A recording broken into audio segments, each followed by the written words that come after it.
रेवड़ियां बांटने की बात हुई तो सबसे पहले अखिलेश और अरविंद केजरीवाल सामने आए थे। ये प्रधानमंत्री किस पर आरोप लगा रहे हैं सुरेंद्र राजपूत, ये मुफ्त रेवड़ियां बांटने का? प्रधानमंत्री जी मानक भाई सब पर आरोप लगा रहे हैं और सबसे बड़ा आरोप भारतीय जनता पार्टी के स्वदेशी जागरण मंच पर आरोप लगा। प्रधानमंत्री जी इस वक्त प्रधानमंत्री के रूप में नहीं, कहीं ना कहीं बहुराष्ट्रीय कंपनियों के एजेंट के रूप में बात कर रहे हैं। प्रधानमंत्री जी कहीं ना कहीं बहुत बड़े जो व्यापारी लोग हैं उनके एजेंट के रूप में तो नहीं बात कर रहे हैं, जिनको फ्री की चीज बहुत बुरी लगती है। उन लोगों के लिए बात कर रहे हैं जिन लोगों को 13 लाख करोड़ रुपए प्रधानमंत्री जी माफ कर रहे हैं और 40 हजार करोड़ की कंपनियां 5 हजार करोड़ रुपए में दे रहे हैं। एक एनसीटीएल होता है, अभी विनोद अग्निहोत्री जी भी बताएंगे कि 2 लाख करोड़ रुपए की कंपनी थी एसआर वालों की, उसको एनसीटीएल में डाला गया और उसके बाद उसी कंपनी को उसी एसआर कंपनी के किसी दूसरे छोटे से उसने 20,000 करोड़ में ले लिया, 1,80,000 करोड़ का वो गबन कर लिया।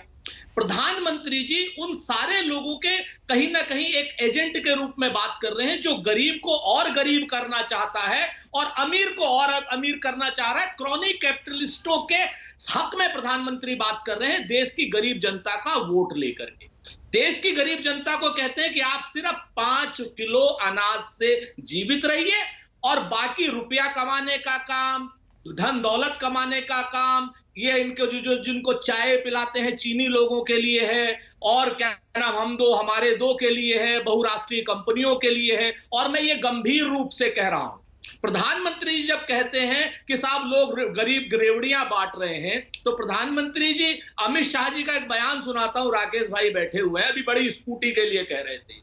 राकेश जी के क्या नाम गृह मंत्री हैं हम सबके, अमित शाह जी, उन्होंने कहा था 12वीं पास करके जो लड़कियां इंटर में आएंगी हम भी उनको स्कूटी देंगे। अगर नहीं कहा होगा तो बता दीजिएगा, हम अब सही कर लेंगे। तो इस तरीके की बातें मत कीजिए। सच बात यह है कि प्रधानमंत्री जी आपके ऊपर दबाव है अमेरिका का, आपके ऊपर दबाव है कहीं ना कहीं चीन का, आपके ऊपर दबाव है कि आपका भारतीय स्वावलंबी ना बन पाए। ये स्वावलंबन के खिलाफ एक बहुत बड़ी साजिश का, मतलब मुफ्त देने से स्वावलंबी हो जाता है? सुरेंद्र राजपूत, आप तो उल्टी बात कह रहे हैं। सारे इकोनॉमिस्ट, सारे सामाजिक कार्यकर्ता कहते हैं कि भाई लोगों को काबिल बनाइए, उनको मुफ्त मत दीजिए। स्वावलंबी तो आप काबिल बनने से होते हैं कि कमा सकें खुद। जी, मैं आपकी बात का, कहते हैं ना कि भाजपा इस कदर आवाम पर एहसान करती है, वो आंखें छीन लेती है और चश्मे दान करती है।